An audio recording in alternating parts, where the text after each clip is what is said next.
कहानी की शुरुआत में हमें रिक ग्राइम्स नाम के एक आदमी को दिखाया जाता है जिसे एक शूटआउट के दौरान गोली लग गई थी। कुछ हफ्तों के बाद जब उसे होश आता है तो वो खुद को हॉस्पिटल में बिल्कुल अकेला पाता है। हर तरफ लाशें पड़ी होती हैं और कुछ लाशों को एक कमरे में बंद किया होता है। रिक एकदम कंफ्यूज होकर एक साइकिल पर अपने घर जाता है, पर वहाँ उसकी पत्नी और बेटा होते ही नहीं। और जब वो वहाँ से निकलता है तो एक लड़का उस पर हमला कर देता है। रिक वहीं पर बेहोश हो जाता है। होश में आने पर वो खुद को बेड से बंधा हुआ पाता है। मॉर्गन नाम का एक आदमी रिक से उसके घाव के बारे में पूछता है तो रिक एक्सप्लेन करता है कि मुझे ये घाव गन शूट से लगा था, बाकी मुझे कुछ याद नहीं है। ये सुनकर मॉर्गन रिक को आजाद कर देता है। वो ये भी बताता है कि वॉकर के काटने से नॉर्मल इंसान भी वॉकर बन जाता है। दरअसल जोम्बी को यहाँ पर वॉकर कहा जाता है। अब रात को मॉर्गन के घर के आसपास कई जोम्बी दिखते हैं। उनमें से एक मॉर्गन की पत्नी भी है। मॉर्गन रिक को बताता है कि देखो तुम्हारी पत्नी और बेटा अटलांटा के रिफ्यूजी कैंप में होंगे। फिर वो रिक को सेंटर फॉर डिसीज कंट्रोल यानी कि CDC के बारे में बताता है, जहाँ इस इन्फेक्शन के दवा पर रिसर्च किया जा रहा है। अब रिक, मॉर्गन और उसका बेटा डुएन पुलिस स्टेशन जाते हैं। वहाँ से वो गन उठा लेता है और एक राइफल और रेडियो मॉर्गन को दे देता है। इसके बाद रिक एक पुलिस कार में अटलांटा की ओर निकलता है। यहाँ से मॉर्गन और डुएन घर लौट आते हैं। लेकिन होता ये है यहाँ पर कि मॉर्गन ऊपर जाकर जोम्बी को लगातार शूट करने लग जाता है।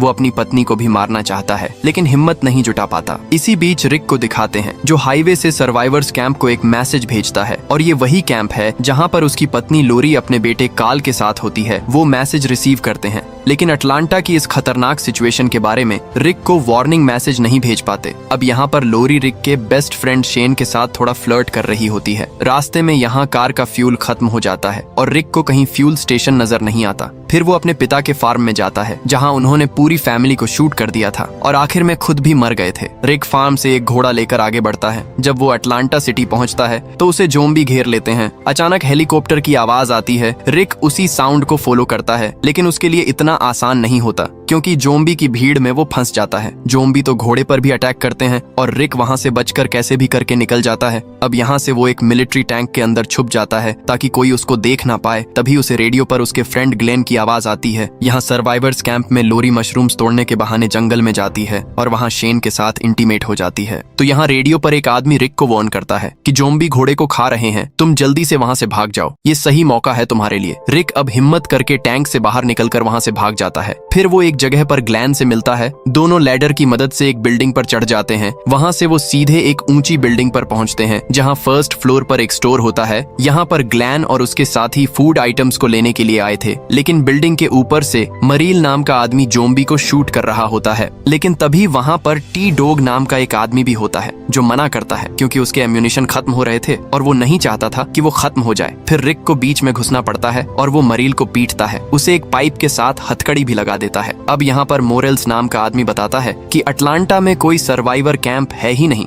सब झूठ है। दरअसल हम और बाकी सर्वाइवर्स पहाड़ पर छुप कर रह रहे हैं। अब वो बिल्डिंग के बेसमेंट से होकर बचना चाहते हैं लेकिन वहाँ भी जोम्बी हर जगह हैं। तो रिक सजेस्ट करता है कि देखो पास के किसी कंस्ट्रक्शन साइट पर जाकर हम वहाँ से बच सकते हैं क्योंकि वहाँ शायद वो ना हो। पर वहाँ के सर्वाइवर्स बताते हैं कि जोम्बी के बीच से निकलना इतना आसान नहीं है जितना तुम सोच रहे हो, क्योंकि वो जिंदा लोगों को सीधा स्मेल कर सकते हैं। फिर रिक को एक बेहतरीन आइडिया आता है। वो एक मरे हुए जोम्बी का खून और बॉडी पार्ट्स को अपने ऊपर लगा लेते हैं। साथ ही वो हथकड़ी की चाबी टी डॉग को दे देता है। फिर टी डॉग कैंप को मैसेज करता है कि हम ट्रैप हो चुके हैं, पर शेन कहता है कि मैं तुम्हें बचाने के लिए कुछ नहीं कर सकता। इसी बीच रिक और ग्लेन जोम्बी के बीच से बिल्कुल जोम्बी की तरह बिहेव करके चलने लग जाते हैं। लेकिन उनका बैड लक तो देखो, अचानक बारिश हो जाती है और उनके शरीर पर लगा हुआ खून साफ हो जाता है और अब जोम्बी को उनकी बू आने लगती है और वो उनको चेस करते हैं। बड़ी मुश्किल से दोनों बचकर एक ट्रक तक पहुंचते हैं और रिक ग्लेन से कहता है कि भाई तुम ट्रक को बिल्डिंग के अपोजिट डायरेक्शन में लेकर जाओ कैसे भी करके। फिर वो एक स्पोर्ट्स कार का ग्लास तोड़कर उसका अलार्म चालू कर देता है, जिससे होता ये है कि जोम्बी वहाँ पर अट्रैक्ट हो जाते हैं और इसी मौके का फायदा उठाकर उसके साथ ही बिल्डिंग से नीचे आकर ट्रक में चढ़ जाते हैं। लेकिन टी डॉग गलती से हथकड़ी की चाबी ड्रेनेज में गिरा देता है और अब मेरिल बिल्डिंग में बिल्कुल अकेला पड़ा हुआ है, जबकि उसके साथी अटलांटा से बाहर निकल जाते हैं। मरील अब खुद से ही बातें करता है, लगता है उसका अंत नजदीक आ गया है और तभी एक ज़ोंबी दरवाजा पीटता है तो मरील भी उससे निपटने के लिए वहां पर आरी को निकालने की कोशिश करता है। यहाँ कैंप में लोरी काल के बाल काट देती है, लेकिन उसे ये बिल्कुल भी पसंद नहीं होता। तभी पहाड़ की शांति को चीरती हुई क्लेरी की स्पोर्ट्स कार वहां पर आ जाती है। दरअसल प्रॉब्लम ये हो गई है यहाँ पर कि वो कार का अलार्म ऑफ करना नहीं जानता, लेकिन उसकी किस्मत थोड़ा अच्छी होती है कि जिम नाम का एक आदमी वहां उसकी मदद करता है। पीछे से उनका ट्रक भी आ जाता है। मोरेल्स अपनी फैमिली के साथ मिल जाता है। फिर रिक लास्ट में उतरता है और अपनी फैमिली को देखकर बड़ा इमोशनल हो जाता है। साथ ही वो शेन को थैंक यू भी कहता है क्योंकि उसने इतने दिनों तक रिक की पत्नी और बेटे को सुरक्षित रखा। अब उनके साथियों में से डेल नाम का आदमी कहता है कि देखो, हमें डेरल को उसके भाई के बारे में बता देना चाहिए, लेकिन ये डेरल कौन है ये आपको आगे पता चल जाएगा। इसके बाद रिक कहता है कि देखो, मैं खुद उसे बताऊंगा। दूसरी ओर होता ये है कि एड नाम के आदमी से शेन की बहस हो जाती है। फिर रात को लोरी रिक को उनका फोटो एल्बम दिखाती है जो वो घर से लेकर आई थी। सुबह रिक देखता है कि करोल नाम की औरत ने उसका यूनिफॉर्म धोकर बिल्कुल इस्त्री कर दिया है। दूसरी ओर मोरेल्स, डेल और जिम ने मिलकर ग्लेन की कार के सारे पार्ट्स निकाल दिए हैं, लेकिन रिक अभी भी मरील को लेने वापस अटलांटा जाना चाहता है। पर तभी होता ये है कि जंगल से बच्चों की चीखें आती हैं। वो जाकर देखते हैं तो एक हिरण को ज़ोंबी काट रहा है। फिर ये लोग ज़ोंबी को मार डालते हैं। तभी झाड़ के पीछे से टेरेल आता है। अब वो परेशान है क्योंकि उसने इस हिरण का शिकार किया था, लेकिन अब वो उसे खा नहीं सकते। खाने के लिए बड़ी प्रॉब्लम हो गई है क्योंकि ज़ोंबी ने उसको काट लिया है। अब शेन डेरिल को बताता है कि रिक उसके भाई मरील को अटलांटा में ही छोड़ आया, तो वो गुस्से में चाकू उठा लेता है, पर वो उसे शांत करते हैं और फिर डेरिल, रिक, ग्लेन और टी डॉग मरेल को लेने वापस अटलांटा जाते हैं। अब शेन रिक के रिवॉल्वर के लिए एम्यूनेशन के 4 राउंड्स देता है। फिर डेल भी रिक को वायर कटर्स देता है। रिक उससे ये भी कहता है कि मैं खोया हुआ टूल बैग जरूर लेकर आ जाऊंगा। अब जब वो चले जाते हैं तो शेन काल को पास के तालाब में मेंढक पकड़ना सिखाता है। दूसरी ओर औरतें कपड़े धो रही होती हैं। तब लोरी आकर काल को वापस कैंप में भेज देती है और शेन को वार्न करती है कि मेरे परिवार को अकेला छोड़ दो। तभी एड भी अपनी पत्नी करोल को बुलाता है,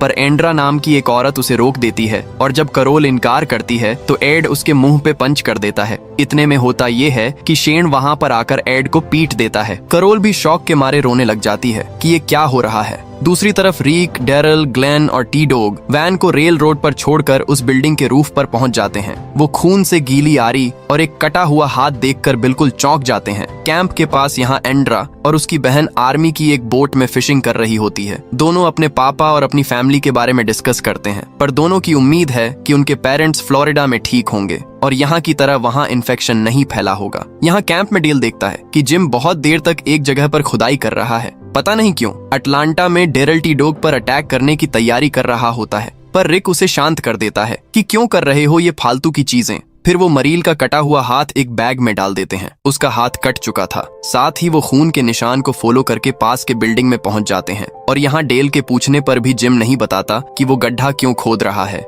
दूसरी ओर एंड्रा और एमी ढेर सारा फिश पकड़ लेती है। वहाँ रिक की टीम किचन में जाकर देखती है। शायद मरील ने अपने घाव को आग से डिसइंफेक्शन करने की कोशिश की थी। अब आगे तलाश करने से पहले रिक वेपन्स वाला बैग निकाल लेना चाहता है। कैंप में सभी जिम को रोकते हैं क्योंकि वो लगातार खुदाई करता जाता है। पता नहीं क्यों, किसी को बताता भी नहीं। और अटलांटा में ग्लेन चुपचाप गन्स वाला बैग लेने के लिए जाता है और रिक, टी डॉग और डेरिल उसे कवर करते हैं। सब कुछ बढ़िया चल रहा होता है, लेकिन इसी बीच एक अजनबी आकर डेरिल से बात करने लगता है। तभी होता ये है कि कुछ आदमी और आकर गेरल को पकड़ कर लेकर जाते हैं। फिर डेरिल एक एरो फायर करता है जो कि उस गैंग के एक आदमी को लग जाती है। वो लोग भी अपने घायल साथी और गन्स का बैग वहीं पर छोड़कर ग्लेन को लेकर चले जाते हैं। अब कैंप में शेन जिम को एक पेड़ के साथ बांध देता है। वो माफी मांगता है कि देखो, मैंने तुम सबको डरा दिया। मैं नहीं जानता कि मैं क्यों खोद रहा था, लेकिन कल रात मुझे कोई डरावना सपना आया, लेकिन अब मुझे कुछ याद ही नहीं है कि मैं कर क्यों रहा हूँ ये सारी चीजें। दूसरी ओर रिक की टीम को पता चल जाता है कि घायल आदमी का नाम मिगविल है।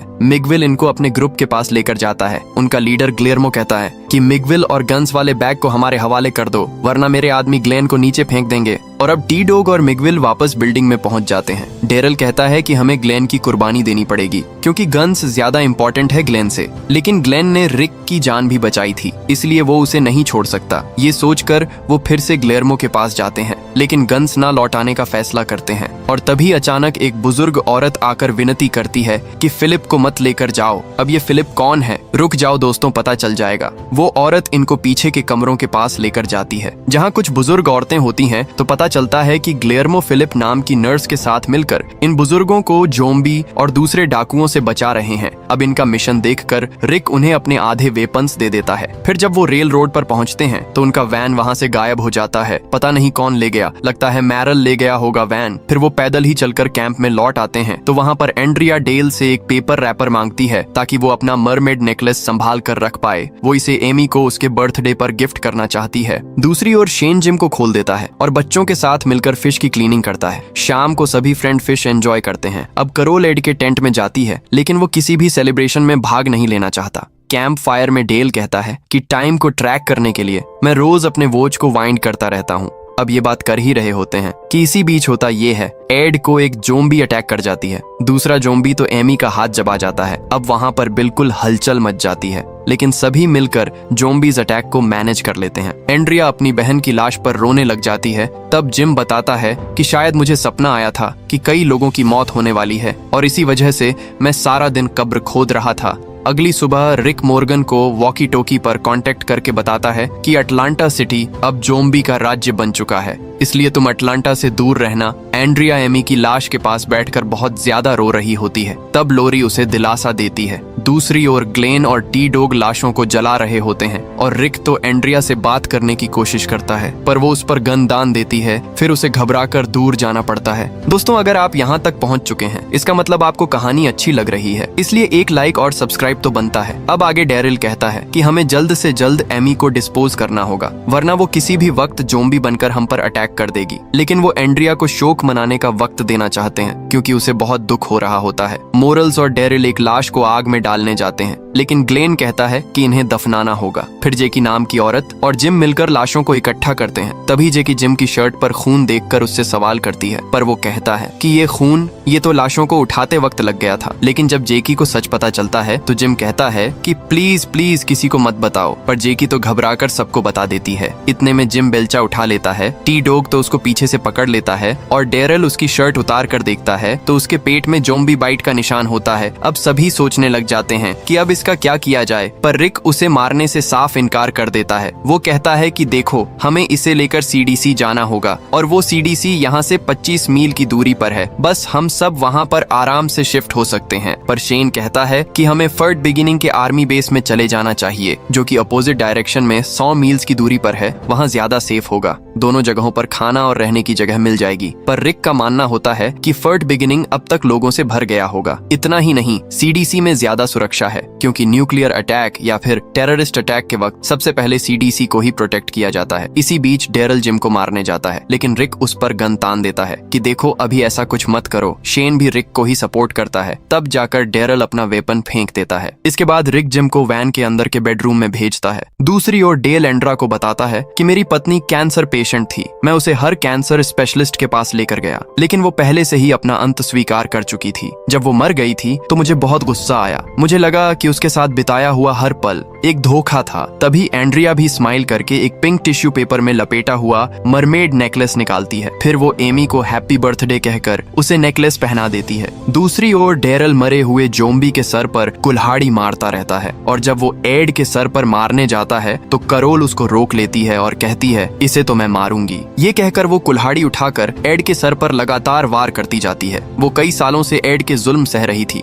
और अब अपना सारा गुस्सा आज निकाल रही होती है। यहाँ एंड्रिया एमी से माफी मांगती है और फिर उसके सर पे शूट कर देती है। डेरिल लाशों को जला देना चाहता है लेकिन लोरी कहती है हमें सबको शौक मनाने का वक्त तो देना ही चाहिए, फिर हम लाशों को दफना देंगे, उनको जलाना ठीक नहीं होगा। यहाँ वैन के अंदर जिम को थोड़े अजीब विजुअल्स दिखते हैं। वो देखता है कि उसकी बाइक से खून निकल रहा है और कई लोग मरे पड़े हुए हैं। बाहर मरे हुए लोगों का फ्यूनरल होता है। डेल एमी की लाश को एक कब्र की ओर लेकर जाता है लेकिन एंड्रिया उसे रोक देती है। यहाँ वैन के अंदर जिम खांसता है तो खून निकल जाता है। रिक कहता है कि हम तुम्हें सीडीसी ले जाने की कोशिश कर रहे हैं, हिम्मत मत हारो, तुम्हें कुछ नहीं होगा। दूसरी ओर शेन लोरी से कहता है कि तुम रिक को कन्विंस करो कि सीडीसी जाने का फैसला गलत है, पर लोरी साफ कह देती है कि देखो हम रिक के प्लान के मुताबिक ही चलेंगे, तुम पुरानी बातें भूल जाओ। इनकी बातचीत सुनकर रिक को लगता है कि मेरी गैर हाजिरी में इन दोनों के बीच जरूर कुछ हुआ होगा। इसके बाद रिक, शेन और डेल जंगल के अंदर जाकर ज़ॉम्बी को खत्म करना चाहते हैं। शेन तो फिर से रिक से कहता है कि देखो सीडीसी जाना ठीक नहीं है, पर रिक तो अपने फैसले पर बिल्कुल अडिग रहता है। तभी झाड़ियों के उसके पीछे से कुछ आवाजें आती है।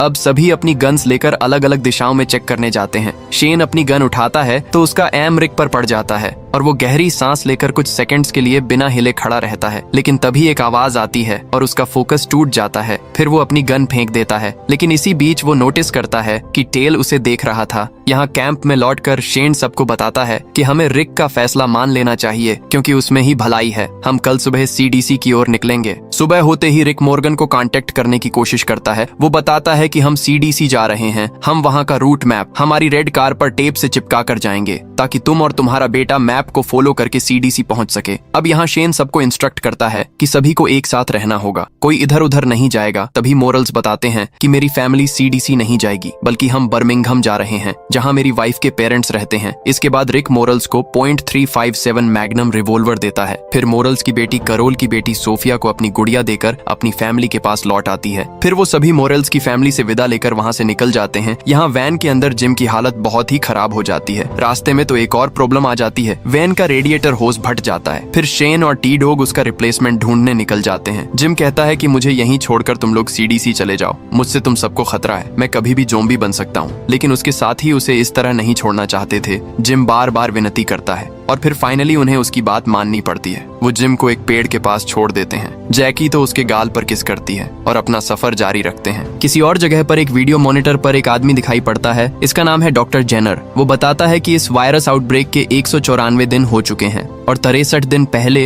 ये इन्फेक्शन दुनिया भर में फैल गया था। फिर वो एक बायोहजार्ड सूट पहनकर अपनी लैब में पहुंचता है। साथ ही एक टिश्यू पेपर निकालता है जिस पर TS19 लिखा है। सैंपल निकालकर वो एक एक्सपेरिमेंट करता है और उसी दौरान वो गलती से सैंपल पर एक लिक्विड गिरा देता है। तभी एक अलार्म बजता है और उसे अलर्ट करता है कि एयर क्वालिटी टॉक्सिक हो गई है। वो तुरंत एक डीकंटेमिनेशन चेंबर में जाता है और अपना सूट निकाल देता है। साथ ही एयरलॉक की सेफ्टी के बीच अलर्ट मैसेज सुनता है कि फुल डीकंटेमिनेशन शुरू हो गया है। वो परेशान हो जाता है कि उसका सैंपल अब किसी काम का नहीं रहा। वो जगह पूरी तरह जलने लगती है। अब जेनर बताता है कि मेरे सारे टेस्ट सैंपल्स मिट चुके हैं, इसलिए मेरे जीने का कोई मतलब ही नहीं है। मैं खुदकुशी करने जा रहा हूँ, लेकिन मरने से पहले वो जी भर के शराब पीना चाहता है। यहाँ दूसरी ओर तो रिक और उसके साथी शाम को सीडीसी पहुंच जाते हैं। वहाँ कई 100 लाशें पड़ी होती हैं। फिर वो मेन बिल्डिंग पर पहुंचते हैं जो पूरी तरह से बंद होती है। सिक्योरिटी मॉनिटर के जरिए जेनर उनको देख लेता है। बाहर तो ज़ॉम्बी इनको सेंस कर लेते हैं। शेन कहता है कि अभी भी वक्त है, हम फोर्ट विनिंग जा सकते हैं। एंड्रिया कहती है कि देखो फ्यूल बिल्कुल खत्म हो गया है और हमारे पास खाने को भी कुछ नहीं है, हम वहां तक जाएंगे कैसे। लोरी भी घबरा जाती है, लेकिन रिक उसे समझाता है कि हम कोई ना कोई रास्ता निकाल लेंगे, प्लीज कोऑपरेट करो तुम। जेनर तो बड़बड़ाता है कि जल्दी यहाँ से निकल जाओ। रिक सिक्योरिटी कैमरा का मूवमेंट नोटिस कर लेता है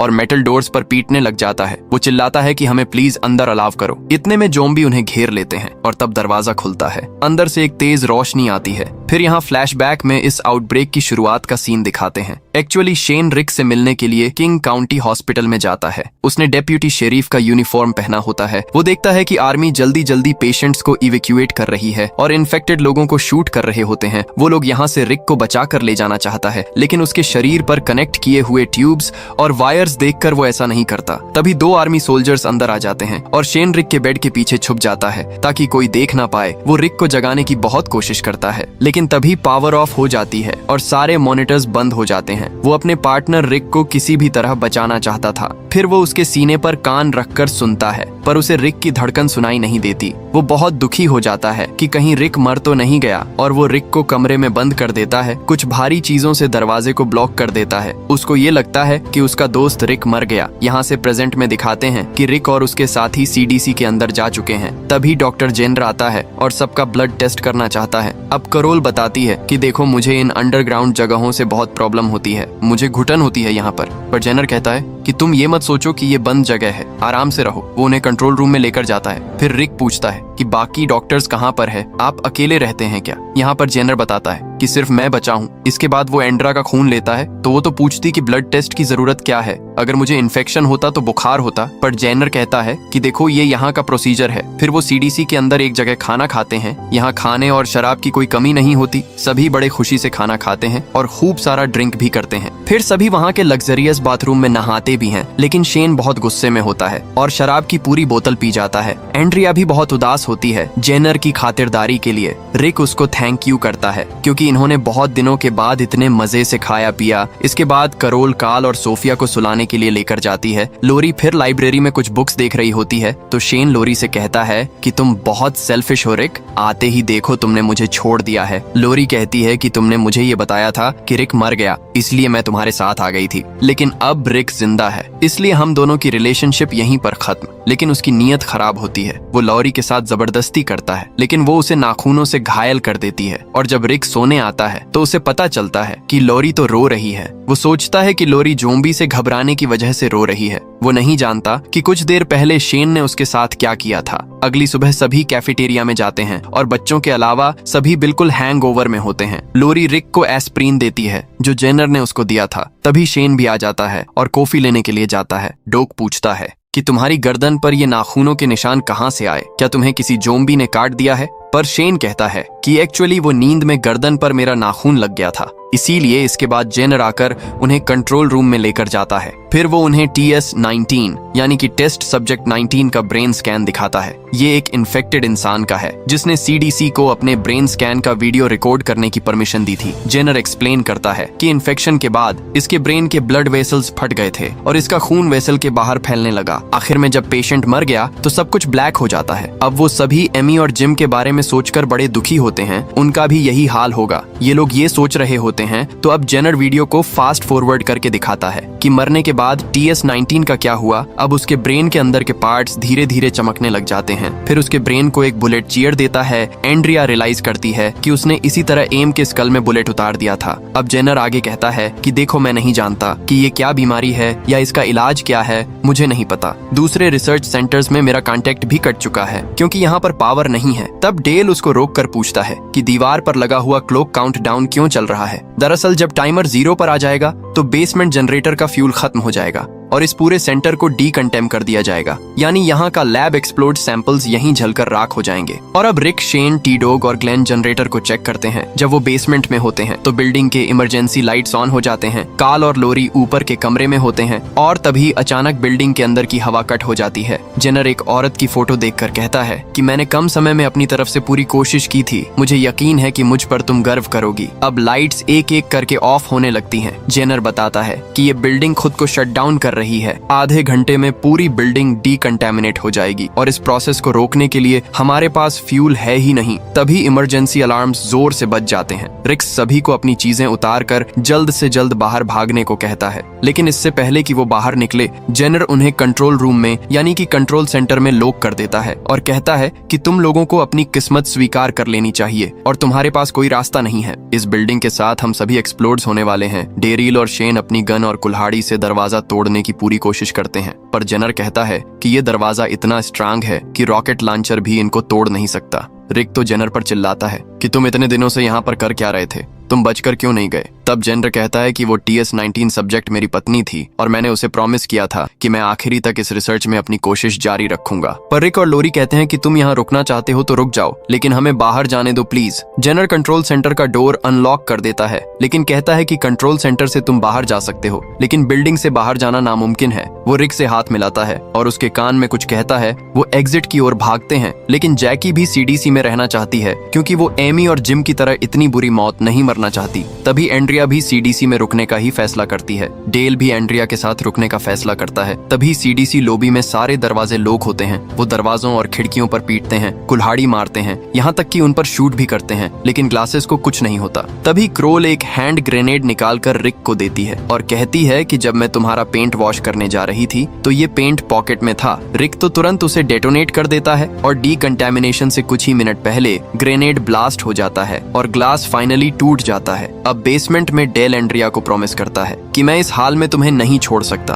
पर एंड्रिया नहीं चाहती कि डेल उसके साथ यहाँ पर मरे। बाहर वो ज़ोंबी को शूट करते हुए वैन की ओर भागते हैं। वैन में चढ़ने के बाद वो देखते हैं कि डेल और एंड्रिया भी बिल्डिंग से बाहर आ गए हैं। अब सिर्फ 10 सेकंड्स बचे होते हैं। जेनर और जैक एक दूसरे का हाथ पकड़कर सिक्योरिटी मॉनिटर को देखते रहते हैं और खुश होते हैं कि रिक अपने साथियों के साथ बच निकला। डेल और एंड्रिया भागकर मिलिट्री ब्लॉकेट के पीछे छुप जाते हैं और तभी CDC बिल्डिंग एक्सप्लोड्स हो जाती है। फिर दोनों भागकर वैन में चढ़ जाते हैं। अब रिक इंजन स्टार्ट करता है और वो उस जगह से दूर जाते हैं। इसी के